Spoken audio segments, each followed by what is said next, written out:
Hey, how's it going? This is a lot sooner than I was planning on getting back in. I was going to do the like a channel update and an everything update, and that included cleaning up this. Well, it's the bomb site is on this side of the desk, but there's still a bit of a mess there and all that kind of stuff. But an interesting video has just come up from the great Rick Beato, which I wanted to discuss. There's a lot of stuff in here that is it's stuff I think about a lot. Everything that's going on with music at the moment, it's this is a dreaded, you could almost call this it's like a reaction video. I don't watch his videos all the time, but this, he got me with this title, which is Why Old Music is Killing New Music. And I, just sort of took it at face value, and it's just like, well, duh, because, I'm Captain Yacht Rock over here, so it's just... to me, things like that are kind of self-evident, but there's a lot more to that than the title. Such is the nature of clickbait. But this isn't clickbait. This is super legit. This goes beyond what is affecting musicians broadly, because ultimately it affects consumers as well. Excuse me. So this is from one of his. If you're not familiar with Rick Beato and you're a fan of music generally, you should absolutely follow him. He does fantastic work in terms of just discussing music, but also the industry and interviews, etc., etc. Check it out. So. Before we get in, it's an article I have opened up. I have lost my tabs. So the video is titled after an article by Ted Giola from The Atlantic, and the article is titled, Is Old Music Killing New Music? Okay. So the general gist of the article, or at least at the start of it anyway, it's the idea that the new music market is shrinking. So one of the things in the article he points out is just consider these facts. The most 200 popular tracks now account for less than 5% of total streams. Okay, he left out a little detail there. So the 200 most popular tracks for that year accounted for less than 5% of total streams. Okay, so whatever it was, the biggest songs for that year only accounted for less than 5% of the total streams. So, for example, everything is tilting towards older stuff. So, stuff from Creedence and the Police and all that kind of stuff. And it's just kind of like, it's a bit of a double-edged sword in the sense of it's kind of this vindicating kind of moment for, the old man yells at cloud, kind of thing, where it's just like, damn kids, where it's like, which includes me. I don't, belittle most new music. So for example, I, at the place that I used to work at, there would be a radio, I would listen to my headphones all day, but there would still be a radio going on. So I would sort of catch, sort of glimpses of what was in the daily rotation, because, even just if you listen to just enough on a daily basis, you'll just hear the same shit.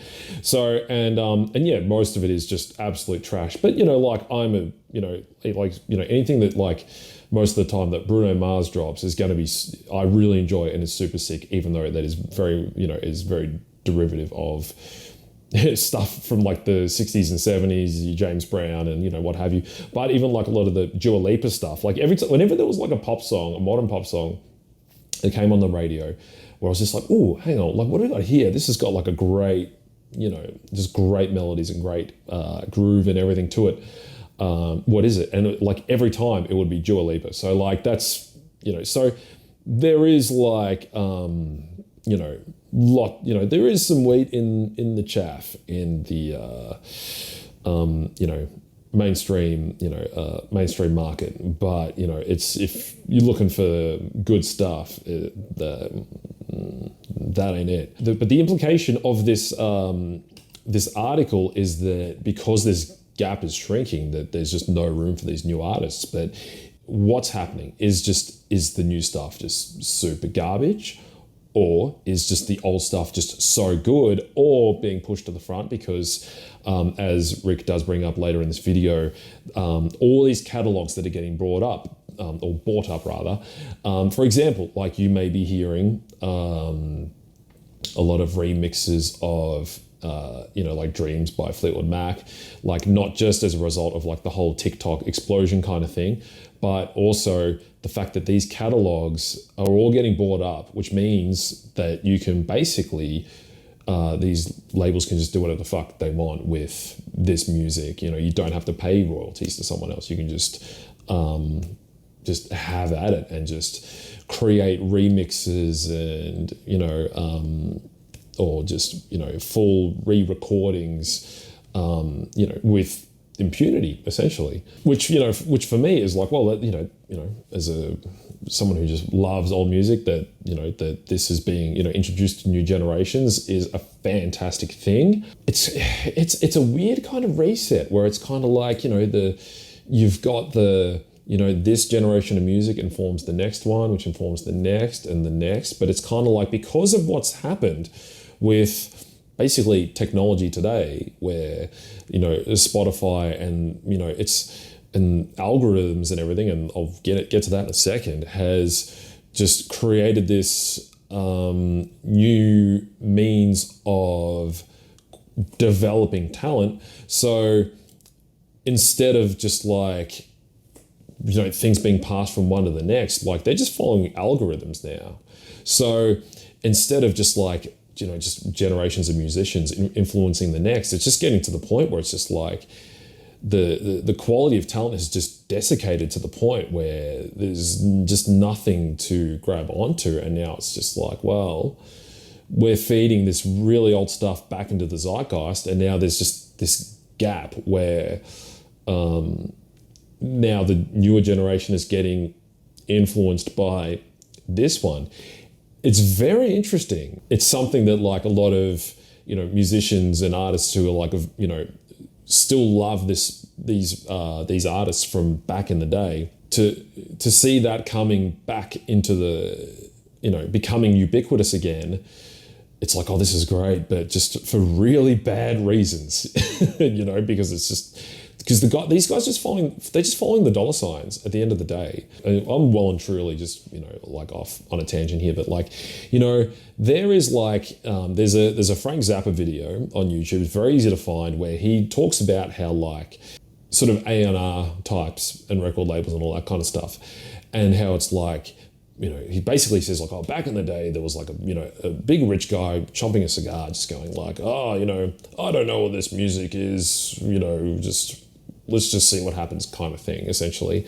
And then over time, they got replaced with, just hip young execs and whatnot, who were just going off what was sort of, hot at the time, right? And now that, it's not even that anymore. Like, it wouldn't even be like, that sounds bad in that video, but like now that it's just like algorithmically dictated, like you don't even have a guy that's on, you don't even have like the boots on the ground. It's just like, what's gonna, tweak the algorithm essentially. And like, hence everything's, a lot of mainstream music just sounds almost, like algorithmically, generated. And I'm just like, I remember like there was an article years ago, like Moby was like talking about music essentially getting to a point where like they'll just feed it into AI and it will just get generated. Like, and I think there's probably stuff like on YouTube now, like where people just, AI generated music. So, but I digress. We're going to listen to a bit more of this and discuss a bit more. Very interesting point that comes up is the risk, the lawsuit risk. Now, this is something that has been generated by things like the blurred lines, which is the reference in the article, case, and there's been like many others, which is basically like they're just not willing to take the risk in case they get taken to court. Holy shit, that is bananas. Now, there's, on one hand, that's really legit. On the other hand, it's kind of like, I feel like there's a few different things at play where it's like, like I'm tempted to like sort of make the point where it's like, well, you know, if you were like more creative and interesting, you're much less likely to like rub up against existing works. But you know, like you can't enter any say 70s rock discussion without talking about blues plagiarism, and it's just like, where would we be without that, you know? Adam Neely made a fantastic video on this, which I'll chuck in the description, as well as everything that we're discussing here. Anyway, so, but in the eyes of the law, though, we're on the receiving end of a subpoena or whatever, you know, particularly if you're just like a fucking bean counter at like, you know, at one of these groups, then that's a different kettle of fish. So then he goes on to talk about how the large issue is like the unwillingness to, quote unquote, like, you know, nurture new talent. And to me, this is not something that's new. Like, it was quite, like mind blowing to me to see that, like, you know, when you read about like Toto, like they got signed for like I believe, it would have been it was definitely a minimum 4-album deal with the intent that like it would take that many albums to develop them to the point where like, okay, maybe we'll get the big one on the fourth, because that's just like how much work goes into making, you know, into making this happen, you know, at that level.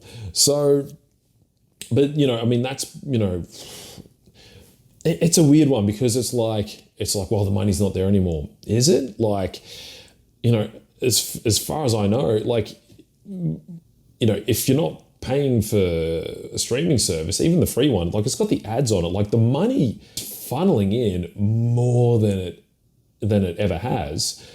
So, you know, I mean, it's gone from CDs, vinyl's through the roof, but the real problem is, and this isn't really so much relevant to the video, but like, because of the companies now who are distributing music in a streaming format, like they're multimedia now. Like, you know, like Spotify's just like, you know, it's like, oh, you know, we're gonna buy the Joe Rogan podcast and try and take over the podcast sphere, and we also want to like try and take over the video market, you know, go up against YouTube.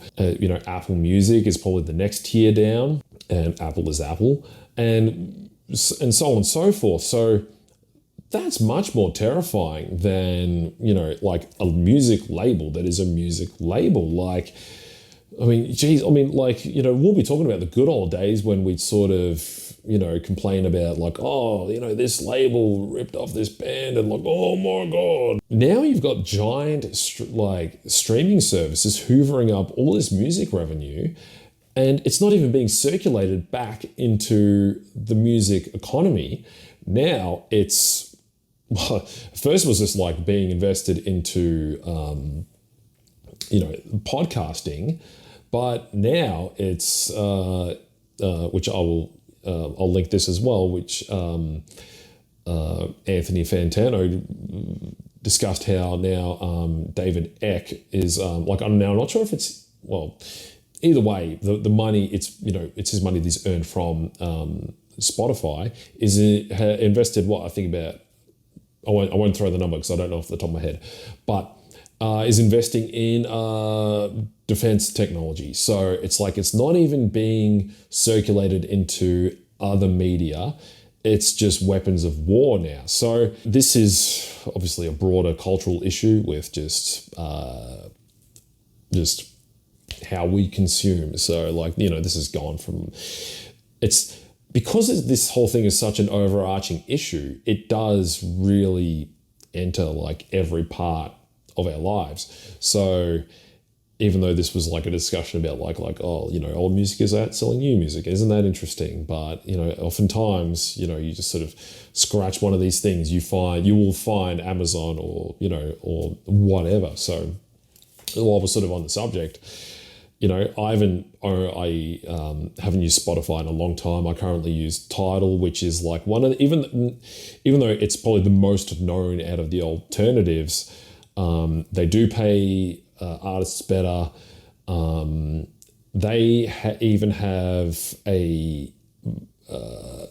one of their tiers that you can subscribe to will, and I'll probably bring this up in every video I ever do until I find something better to talk about, but they have a tier that will, long story short, I'll link to a video by Stevic from 12 Foot Ninja who goes into this in a much more concise way.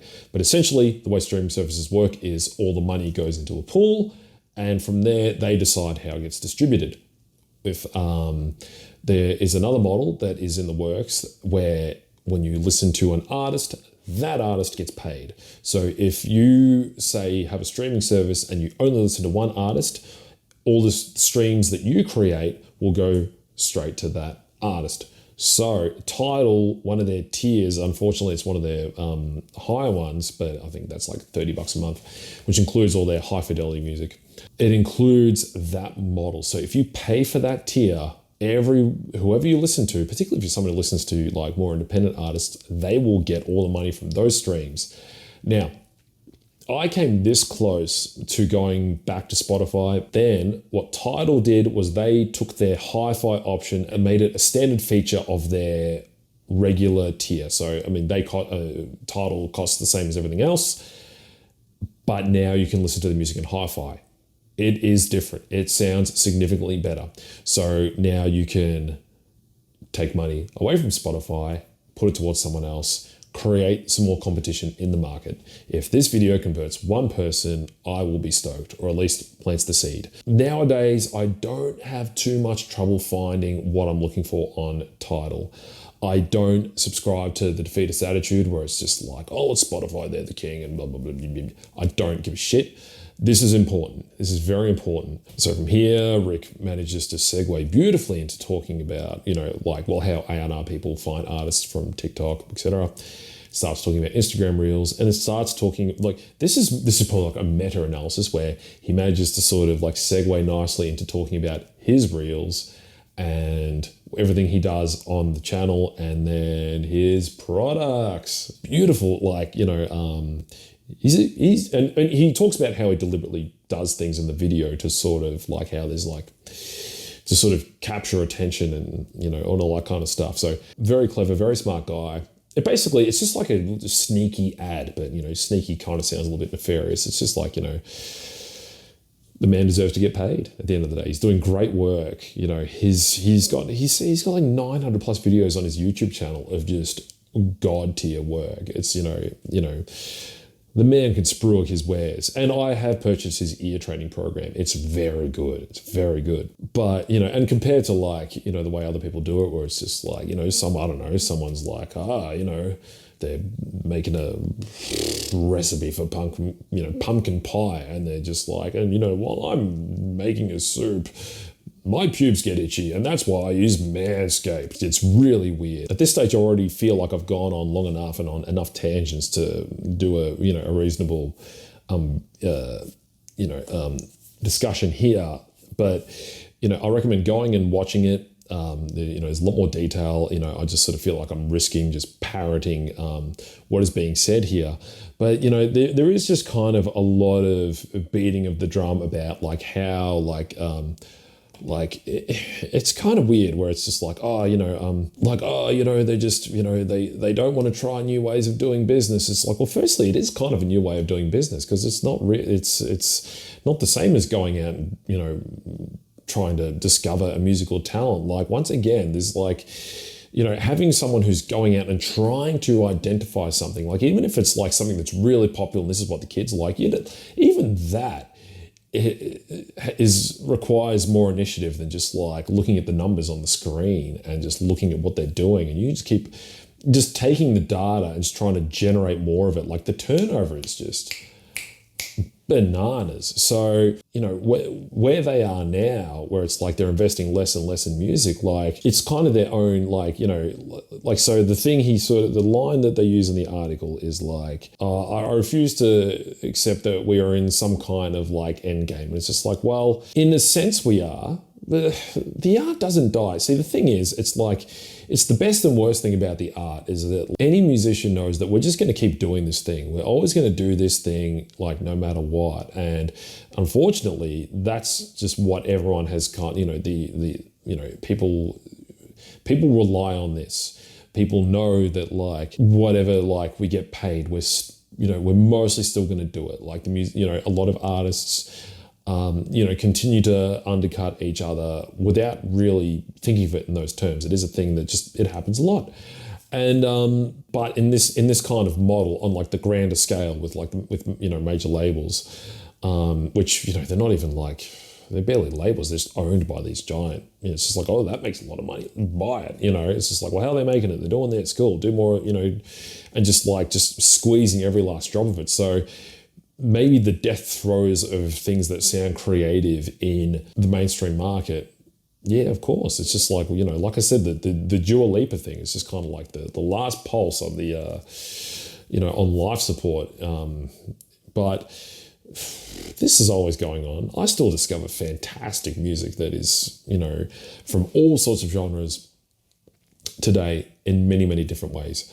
It is just going to require people being more proactive about how they discover it. I still go off just like, my close friends telling me, and just how we consume it. Like, and it goes for a lot of things. It's just like, something like say Tidal, for example, where it's like, you might not find every last little thing just handed to you like that. You might have to go to Bandcamp, pay a little bit more, but we need this money circulating in this art form to make it work. I'm not sure how this is sort of going to pan out, where it's just like, because if this has more implications, not to the art, but economically, where like once they drain the last drops from the old catalogs, it's like, okay, there's a good thing to happen where the old really good stuff, in my opinion, like he sort of, at one point Rick compares some garbage new song, I don't know, I haven't even heard the one he references, I haven't even heard. He compares it to like Kiss from a Rose, which is like a mid-90s song, and how one is just like a song and the other is like a facsimile music production. It's like, on an artistic level, having all this old stuff being re-entered into the cultural zeitgeist is like fantastic. But once that is drained dry and they've stopped investing in new stuff, and the old stuff, well, you only got so much new stuff, old stuff. Like, you're going to like buy up the Benny Goodman catalogs, see how that goes down. Like Count Basie, well, that'll be an interesting time. It'll be like living in a speakeasy. Do they just like stop investing in music? But I don't know. That's the strange, interesting thing about what's happening. So, I guess, that's probably a good spot to end it, because it is a very open-ended thing. Go watch Rick's video, read the article itself, have a think about how you consume and listen and all that sort of stuff, and leave comments, and just sort of keep the discussion going. Is there something, this is a very just off the dome analysis kind of thing, and initial thoughts, and and being the first time discussing this on the channel, there's a lot of brain spew going on. So leave thoughts, ideas, comments, contributions in the comments and everything, and let's sort of keep this going. And and particularly if you've got channels as well where you discuss these kinds of things, this is very, very important. Subscribe to my channel, etc., etc. Thank you for watching.